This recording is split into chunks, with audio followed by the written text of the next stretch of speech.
নমস্কার বন্ধুরা, আজকে আমি তোমাদের শাপলা রান্না করে দেখাবো। তার জন্য আমি নিয়ে নিয়েছি কিছু মটর ডাল। মটর ডালটা আমার আগে ক্লিপসটা নেওয়া হয়নি, তাই বাটা অবস্থাতেই দেখালাম। আর এই যে নিয়ে নিয়েছি শাপলাগুলোকে আমি সুন্দর করে কেটে নিয়েছি লম্বা লম্বা করে বেশ, আর পরিষ্কার করে ধুয়ে নিয়েছি। এবার আমি এই দেখো শাপলাগুলোকে আমার সুন্দর করে কাটা হয়ে গেছে, ধুয়েও নিয়েছি বেশ সুন্দর করে। আর ডালটাও আমার বাটা হয়ে গেছে, পুরো রেডি হয়ে গেছে। এই যে আমার ডালটা বাটা হয়ে গেছে। এবার এই ডালটার মধ্যে আমাদের কিছু একটু নুন, একটু মিষ্টি এই সমস্ত দিতে হবে। এই জন্য আমি কড়াইটা বসিয়ে নিয়েছি। কড়াইটা বসে একটু সামান্য তেল দিয়েছি। এবার বড়াগুলো আমি ভাজবো।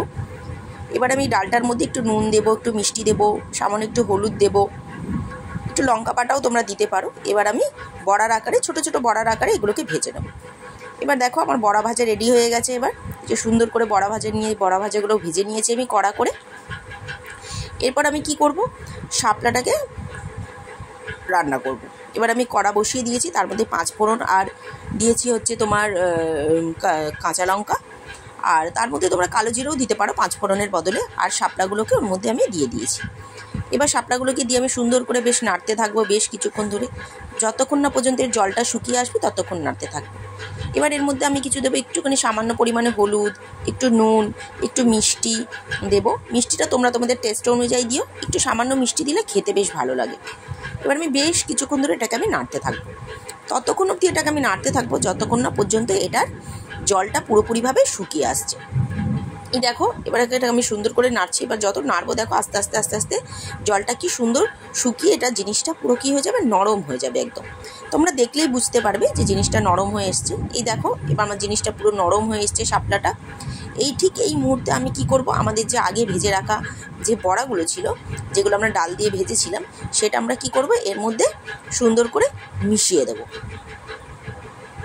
এই যেমন রেডি হয়ে গেছে শাপলাটা, পুরোপুরি সুন্দর নরম হয়ে গেছে, আর কিছু করার নেই। তাই আমি বড়াটাকে এবার মিশিয়ে দিলাম ওর মধ্যে। এবার আমি সুন্দর করে দুটো জিনিসটাকে মিশিয়ে দেবো।